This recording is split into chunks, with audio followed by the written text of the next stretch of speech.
Hi, Lauren Grace here, and welcome to The Afterlight. And I'm joined today by Kathy Harmon-Luber. She is a certified sound therapy and sound healing practitioner, a Reiki master, shamanic practitioner, classically trained flutist, and award-winning fine art photographer. She's an inspiring author whose passion is helping people navigate the challenging terrain of the healing journey.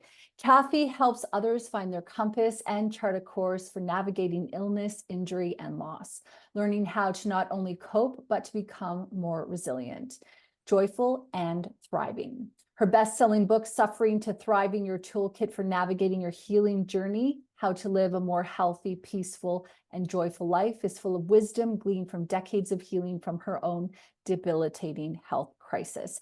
And Kathy is joining me today to talk about how we can navigate through suffering to lead more healthy, peaceful, and joyful lives. Kathy, welcome to the show. Thank you so much for being here.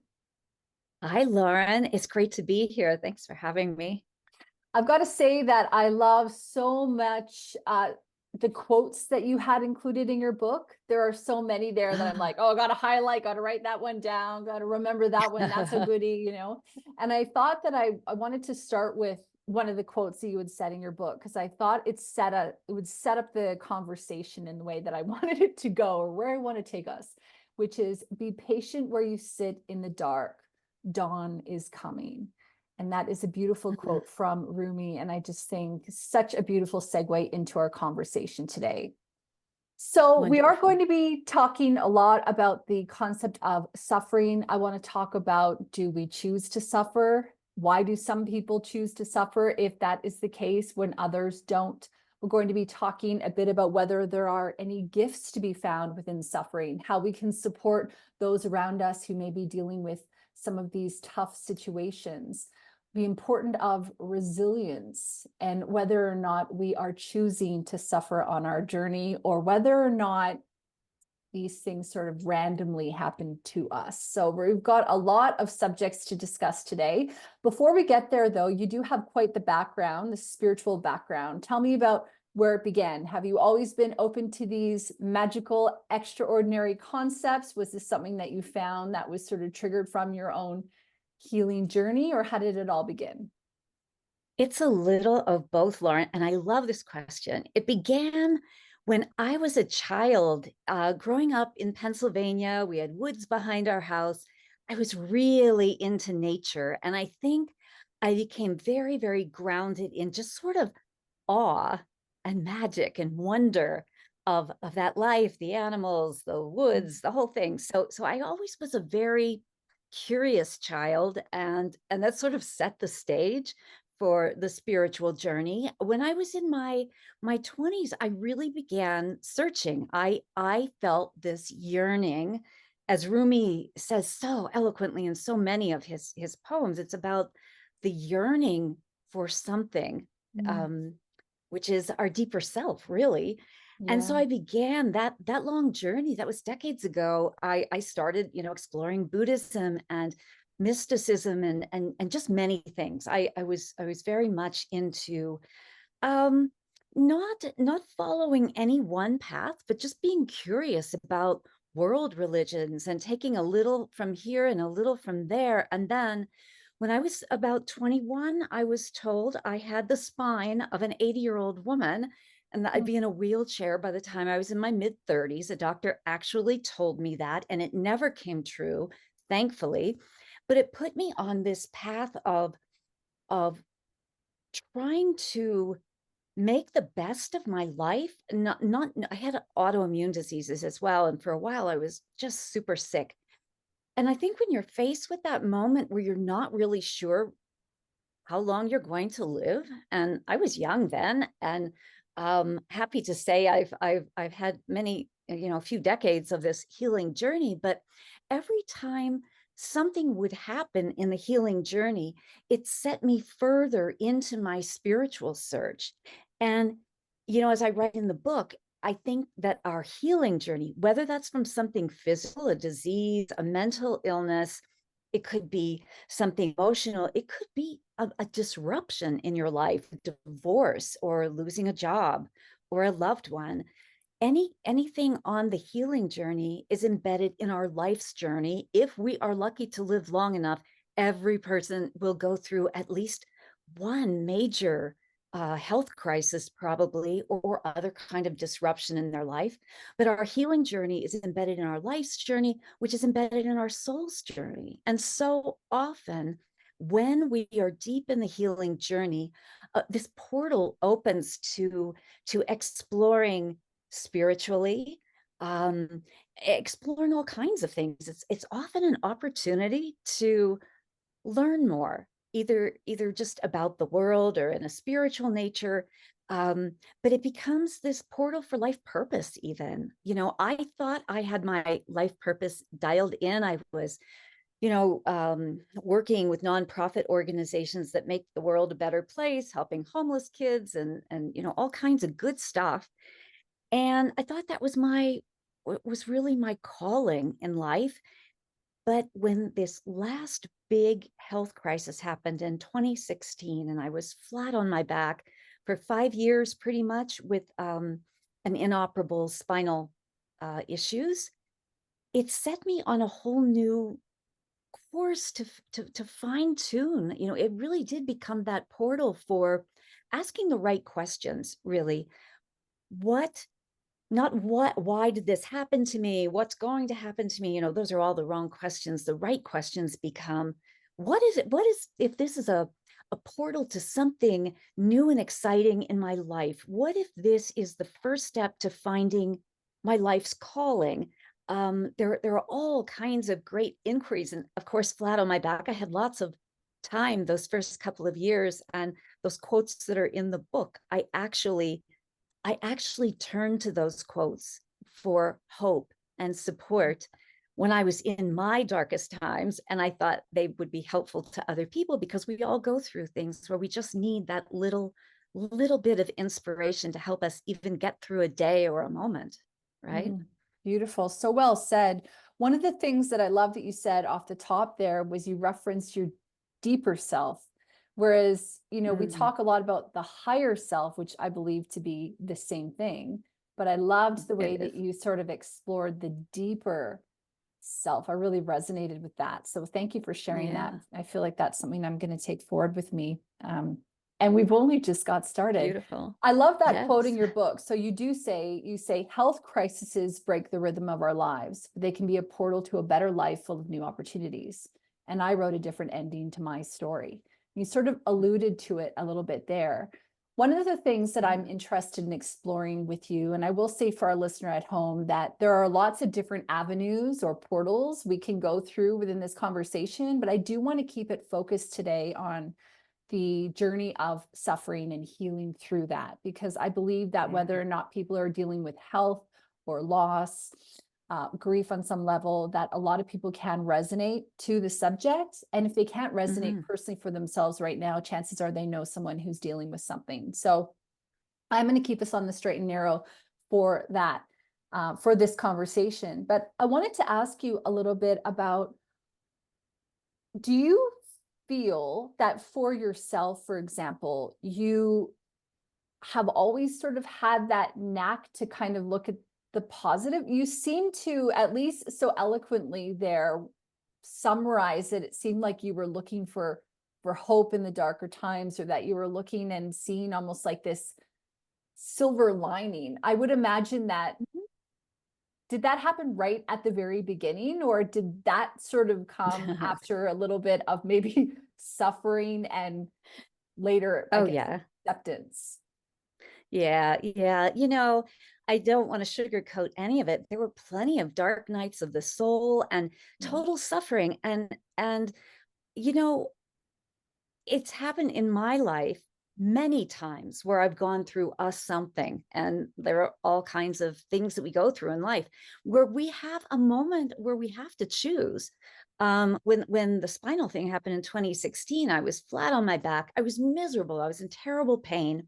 I was in agony. It's like I just had no hope. I was really in a dark place. And I reached out and I got help. And that's something, I just want to say to our listeners that if you're in a really dark place, get help. That's not a weakness. It's a sign of strength that you do that for yourself. But so there are those kinds of suffering where we just need to get the help of a professional to work through. But then there's the everyday moment of choice. It's like in every moment of our lives, we have a choice. I lay there in bed and said to myself, this is one of those moments where I'm so miserable and I could see myself becoming just this bitter old woman one day, or I could choose a different way. And I didn't always see the silver lining in things. There were many times where I'd go long periods of time where I just didn't see what the gift was in what I went through. But I think part of the concept I try to explain in the book is your mind is your medicine. That was one of the first lessons I learned in this suffering thing. It's like we can suffer in every moment of our lives for the rest of our lives if we choose that. And I'm not talking about people who are in war-torn countries right now. I mean, there are a lot of people who are going through terrible situations of suffering, but I'm speaking more of our everyday healing crises, losing a job, going through a divorce, grief and loss. I mean, we can choose to suffer or not. And so it really becomes using your mind as your medicine and saying, is there a gift here? What could that gift be? Instead of looking at perhaps inability, like I was down for the count at that time. And up until that time, the day before, I used to swim for an hour at the local pool. I hiked in our mountains. I mean, I had this super active life. I was on 3 boards of directors. I had a job, all this stuff. And it came to a crashing halt. And in that moment, for the first few months, I thought, oh, this will pass, until it didn't, and then it's a year and 2 years. And so you have to look at acceptance of what is. And I think that is one of the suffering traps that we get into, is not accepting what our situation is. If we're in this situation where, let's say, you have some sort of physical disability, not accepting that is going to cause more suffering. But accepting it and saying, this is just what it is right now. Within this parameter, what can I do? What is my ability? And so I had been playing classical flute every weekend professionally, up until that point. And I could no longer do that, obviously flat on my back. I said, what are my other options? I took my Native American flute and I could play that. I couldn't ride horses. I say this in the book, but I could sketch horses. So you begin to look at, these sound silly, I know, but when you're in that place of really not being able to do something, when parts of your life start being pulled away from you, and this happens to all of us, just, my parents are aging and I'm watching that happen to them, as they get older, they are unable to do certain things. And we have another moment of choice. It's like, do we try to either find something new to fill the gap or do things in a new way that enable us to? So acceptance right off the top. And acceptance doesn't mean I'm going to be sick forever and I'm not going to try. It's not giving up. There's this thing about surrendering to, this is what is, and I accept it. And how can I be my best self? There's a wonderful quote that I include in the book. At the moment, I can't remember who said it, but what can I do today that my future self will thank me for? And I read that when I was down for the count, and I thought, it blew my mind. It was like, wow, like, what could I do today? And so, that's how the book was born. Okay, so that number one, that's how the book was born. I started collecting quotes, and then I just started writing things down that helped me get through. So I wrote them in my journal. That became the book. The book became part of my new life.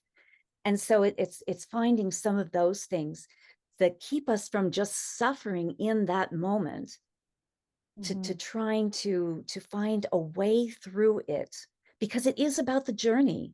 The journey can be beautiful. And I look back on this now, and I know this is going to sound crazy. I did spend 5 years in bedridden.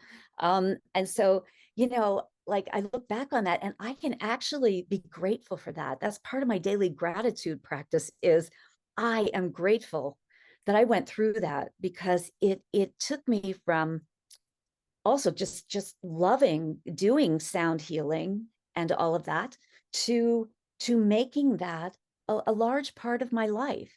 I think another suffering trap, Lauren, is comparison, comparing ourselves to other people and what they can do. Mhm. And when we get in that, it doesn't matter whether you're sick or whether you're, just a perfectly healthy person going about your life. When we start comparing ourselves to other people and not being true to our own soul's calling, that inner voice, it is, when I say, looking at the deeper self, it really is that turning our eyes inward to our hearts and listening to the whispers of our hearts. And I did a lot of that during that period. That helps us to get out of suffering, because it helps us to hear those heart whispers of what our soul really wants. When you were talking earlier about not being able to, ride horses, but you can draw them and sort of finding these almost compromises in a way. I know you Yeah. mentioned that you said it sounds silly. It doesn't at all. What it does sound like is sort of going back to what you're talking about just now, which is about you are kind of honoring where it is you are on your journey and you're sort of meeting yourself where you are. And, I know you've got in your quote, but Yeah. or in your book, but Eckhart Tolle is my main man. And, when he's talking all Oh, about how what we resist persists, and when we we suffer very often because we don't want to accept things the way that they are. And I think sometimes people get yes. confused, because when people are looking at the situation and they're going, well, I don't like this situation, so why would I accept it? Well, when you accept it, it doesn't mean that you have to like it, but you just have to accept that this is what's sort of happening right now, Yeah. here in this moment. Now, one of the things that you did bring up, which I'd like to ask you a little bit about, is the concept of surrendering. And I think Mm. that surrendering in life can actually help us a lot, whether or not we are suffering with something or not, because it sort of allows us and gives us the grace of being able to get out of our own way. And as Wayne Dyer talks about, it allows us to let God in. That's I right. think he said something Yeah. like, when we feel like we're doing, we're actually being done. So the concept is that when we are sitting back and we're surrendering, that we actually allow life to take the trajectory or help us along the path. Can you talk to me a little bit about that? Yeah. Yeah, I love that. And I love Wayne Dyer and, Eckhart Tolle too. Yeah, I think surrender is huge on the healing journey, life journey, right? In Yeah. life, you're right. Surrender is so important.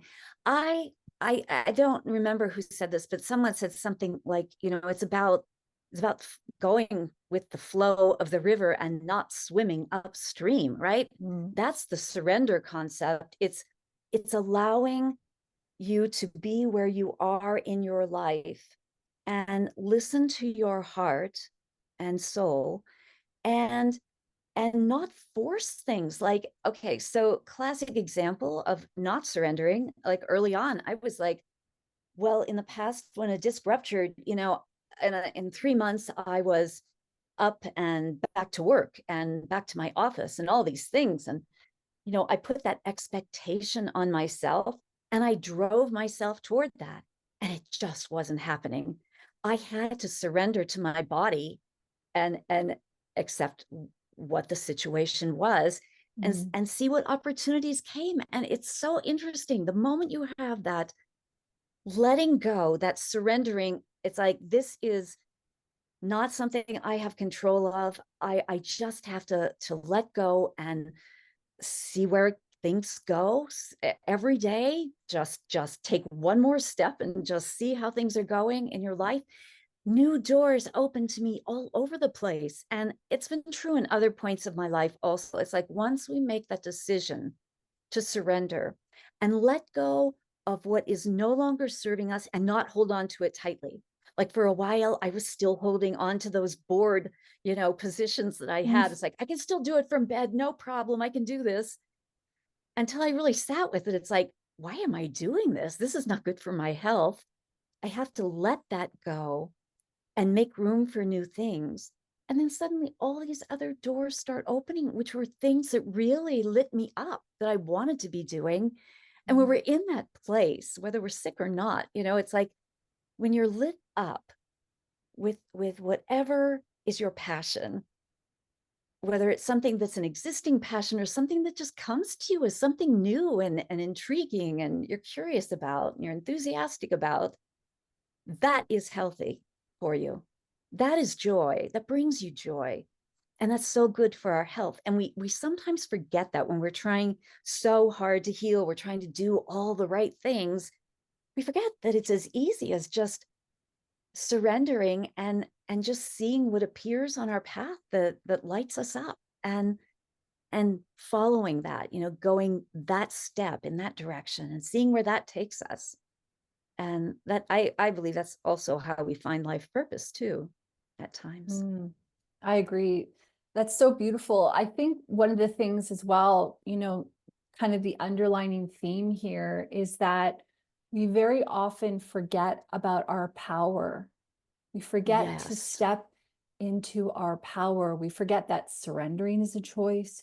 We forget that, looking at the bright side, looking at maybe our ability to draw horses versus ride them, for example, is our opportunity to step in and own that power.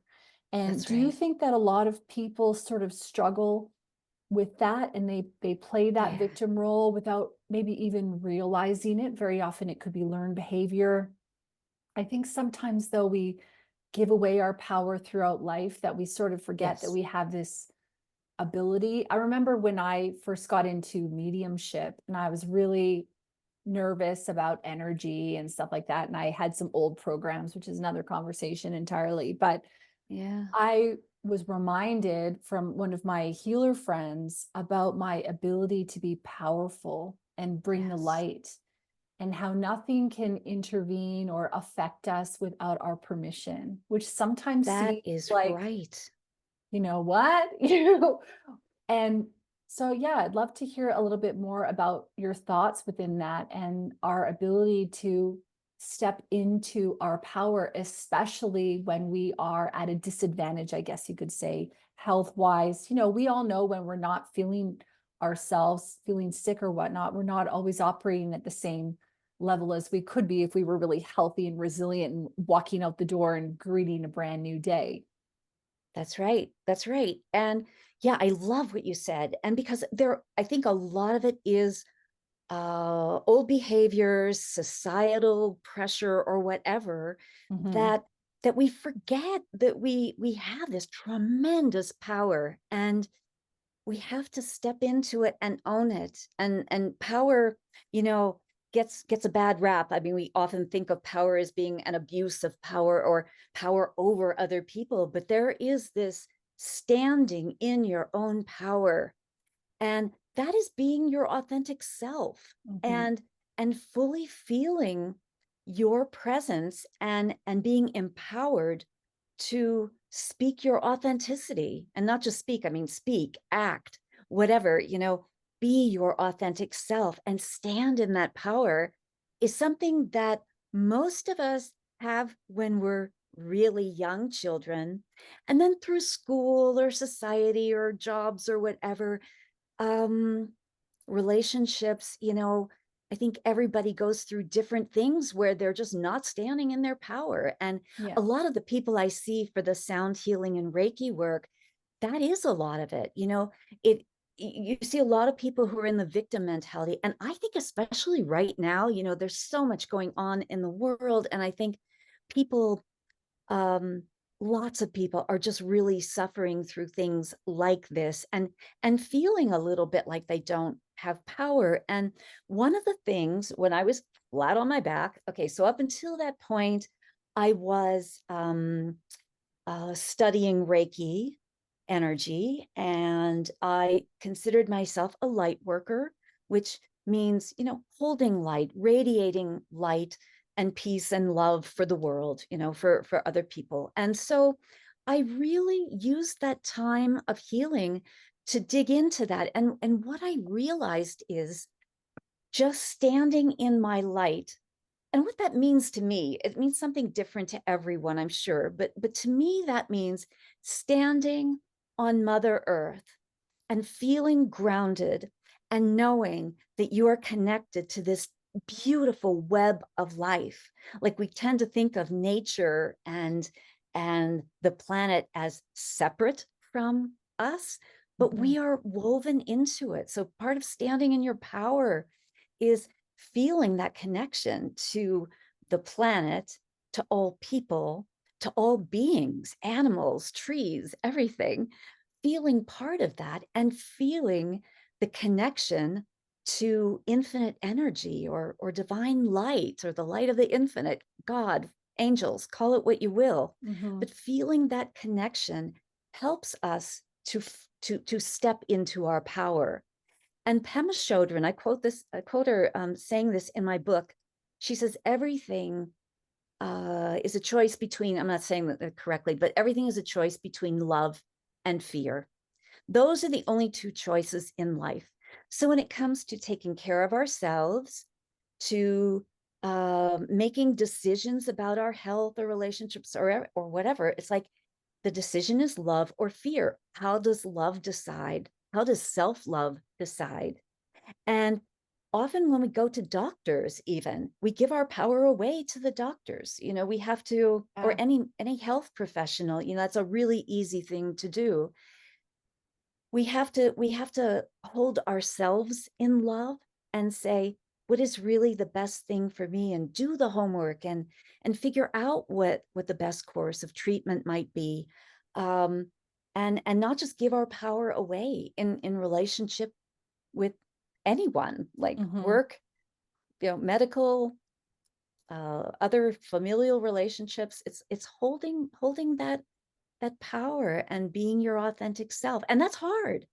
I mean, that's a really hard thing to do. I mean, we sometimes when we do that, people in our circles don't like it. It feels uncomfortable for them. So it's a hard thing to do. But I think when we can be our authentic selves, we can be our most healthy, physically and emotionally and mentally. Mhm. Yeah, I do. For our listener at home, I just want to also say that we've got a beautiful episode with Simon Lee, and we talk a lot about the 3D, the 4D, and the 5D concept, which Kathy has sort of alluded Mm, to a little bit here. So if you're yeah, interested in learning more about that, I just want to direct them there. Um, beautiful. One of the things that I want to go into for a second, and and I love because you're giving me all these different tangents, and then I feel like, oh no, I really wanted to go down that one. So we have to go there for a second. So I wanted to talk a little bit about, we're talking about stepping in and being authentic and listening to ourselves. One side note that I wanted to say as well is that our bodies very often will alert us to whether or not something serves us or not. And one of the cool things to do is sometimes imagine making one decision and seeing how your body reacts, and making another one Mm, and seeing how your body reacts. And very often, like you were talking about, even the medical profession, I don't think we're often encouraged to get second opinions or to look elsewhere or to mhm. really check in with ourselves and see whether or not something resonates. So I just wanted to kind of add to that subject. And now I want to take us into another line of questioning, which is around the concept of uh, it's almost like, allowing things to suck. And is that Mm, okay? And not denying how we feel as well. Because I would imagine that there is something healthy within understanding that right now I feel pissed off. Right now I feel angry. Right now I feel like a victim, maybe. And is there sort of an opportunity there to allow yourself to feel like that for a moment, or give yourself a time frame, and then go, okay, and now what are the things that we can do to kind of move our way out of it? Kathy, have you ever heard of the term toxic positivity before? oh, yes, absolutely. So a lot of people are like, oh, rah, rah, rah. Like when you're looking at the silver lining, it's not good all the time and blah, blah, blah. And I remember hearing toxic positivity and I was like, what is this about? So I Googled it Yeah. and I read a little article, whoever wrote it, I'm not sure, but it was basically talking about how the challenge with toxic positivity is that people don't allow themselves to feel shitty, that they don't Mm, allow themselves to embrace the suck. And I personally think that that is not accurate at all, right? We can look at the silver lining. We can choose to step into our power. We can look at the opportunities that this is giving us. And we can also give ourselves an opportunity to go, you know what? I'm just going to pout for a second or feel sorry for myself, but I'm only going to give Yes. myself maybe a window of time in which to do that. Can you talk a little bit Yeah. about maybe your experience with that, any of those Oh, concepts, yeah. thoughts? Yeah, Yeah. yeah. I think that's really good. I think it's important before we can ever get to the silver lining conversation. What is the gift in that journey? Mm, There's a lot of that this is just really shitty and I hate it. yeah. And I'm very uncomfortable in the unknown. Like there's a time in most healing journeys where you don't know where it's going and it's scary. And you have to own that. Like we have to feel those feelings. I love Yeah. Dr. Gabor Mate, who writes a lot about this sort of thing. It's like he's written this wonderful book, When the Body Says No. And it's like we have to listen to our bodies. We have to feel the emotions. It's like it's okay to sit and you get a terrifying diet. It's okay to sit and cry for a day if you have to. Yeah. But what we're talking about is not living in that emotion, Living in that. not Yeah. living in the this sucks and I hate it and my life, right? Like it would be really easy sometimes with some diagnoses and things to just pout and be in that and let that be the way you go through your days. That you have to feel it. That is healthy. Otherwise, it gets lodged in the body, right? Like anytime you're not Oh, dealing with an unexpressed. emotion, unexpressed emotion, it gets lodged in the body. Traumas from childhood, whatever, they get lodged in our bodies, and we have to feel those emotions and work through them. And for anybody who's going through this who says, this is too much, I can't go through these emotions, get help. I mean, that is when it is a good Mhm. idea to find a therapist and work through it. But once you've had that pity party or crying jag or whatever it happens to be, you get that out of your system, and then it's like we take time to regroup. And there is this, it's about being comfortable with the unknown period. There is a period of darkness where we don't know. I say I found my soul's purpose through this journey I've been on. It took years. This did not happen overnight. I went through a lot of bad days and days where I just said, put my hands up and say, I don't know. I don't know where any of this is going to go. And I don't know if this is ever going to be better, but I'm going to think about a new path forward. And Mm. just beginning to ask some of those questions, the right questions, like I was referring to earlier, just beginning to ask the questions about what else could I do if I can't do X, Y, and Z? What else could I do? Like, what if it's always going to be like this? What would give me joy? Like what would light me up right now? What would make me happy? What would make me happy a year from now? What's one step that I can take? Mm. Yeah, but it is and Pema Chodron wrote a whole couple of books about this, just being uncomfortable, being comfortable with uncertainty, because so much of life, when we enter these periods of suffering, it's all about the uncertainty. That's part of why we suffer. Like we don't know if things are ever going to get better, right? Mhm. Mhm. So yeah. I wanted to ask you, and I'm sure you've thought about this many times before. Do you believe that you chose to get sick for your soul's journey? Do you believe that this is something that maybe you decided to do before you came to Earth as a soul? I mean, I don't know a lot about your beliefs in terms of this concept. I know that I interviewed Rob Schwartz a couple years ago about his book, Your Soul's Plan and Your Soul's Gift. I'm not sure if you've read them. Yeah, but I have not.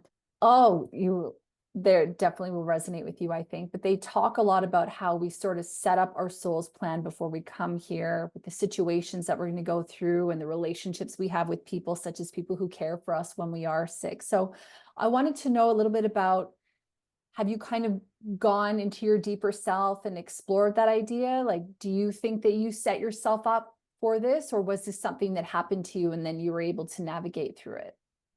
Okay. I would like to say to you Just a that small question. just a little question. I would like to say to you that no, of course I did not set myself up for this, but what I truly believe is, yes, I do believe that we come into this life. This is Earth School, right? And we come Yeah. here to learn, and I do believe that for whatever crazy reason, I chose a difficult healing path. I just Yeah. did. I've been dealing with all of these things since I was a kid, even though some of them, I've reversed autoimmune, I've done other things, and then I have new challenges. And my friends go, what the heck is with you, But I do believe that at some level, I came into this life with a soul plan that said, this is how my soul is going to grow, is through these difficult health challenges. And, as part of my astrological chart, which I believe are astrological charts, if you look at evolutionary astrology, it's all about, where the planets were the moment you were, born into this world. And I have a lot of the healing journey right there in my astrological chart. It's really interesting. And it's something that I did not even recognize until maybe a couple decades ago. It's like I didn't always know this, and like the Chiron, the wounded healer, is like an important place in my chart, I guess. So the answer to your question is yes, I do believe that is what my soul chose coming into this life. And I guess, we make the best of it or we don't. We use it as a learning opportunity or we don't. I believe that whatever is thrown in front of any of us as an obstacle is an opportunity to grow as a soul. I do believe that. And we all go through different things. I have friends who have incredibly crazy, toxic, relationship issues that they go through, but that is how they're learning. That is how they are learning in this lifetime. We all have something different. I guess the answer to the question is yes. I do believe that. Yeah.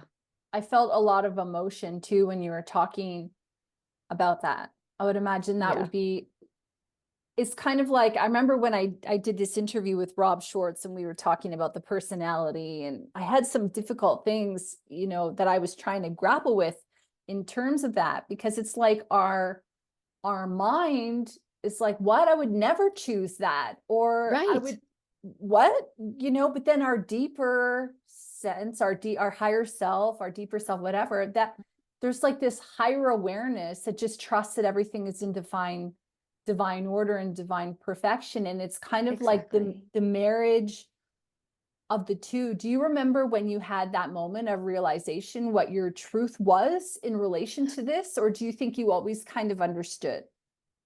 I think I began to understand it probably maybe 20 years ago. I was beginning to get a clue, but it's really come into focus I'd say in the past, 5 to 10 years. It's really come into focus that yes, this is it. I know that it wasn't just because when I was younger, it was just a couple of things that were going on Right. health-wise that I had to deal with. And then I got those under control. And then there's more and more and more and more. It's like, oh yeah, I think this is a pattern. And we have to look at patterns in our lives, whatever they Mhm. happen to be, right? So this is my pattern. I do I see you did detect a lot of emotion in it because like I don't want this to be the path. Like, Yeah. there were times when I was like, why me? Why is this happening to me? I don't want this. I don't want to be Yeah. sick. I've always exercised. Including going to the gym 3 days a week and hiking and swimming and all this stuff and walking. And I've always, I've been vegetarian and then pescatarian for, a couple of decades, and I've eaten organic for, a couple of decades. And so I do everything right. I take all the supplements, I don't do any of the bad stuff. And it's like, and I get so sick with autoimmune, or my Yeah. back collapses. And you just go, but wait a minute, I'm doing everything right. This isn't the journey I want. I want the other journey. I don't want this one. But that's what my soul needed to go through this life, I think. Yeah.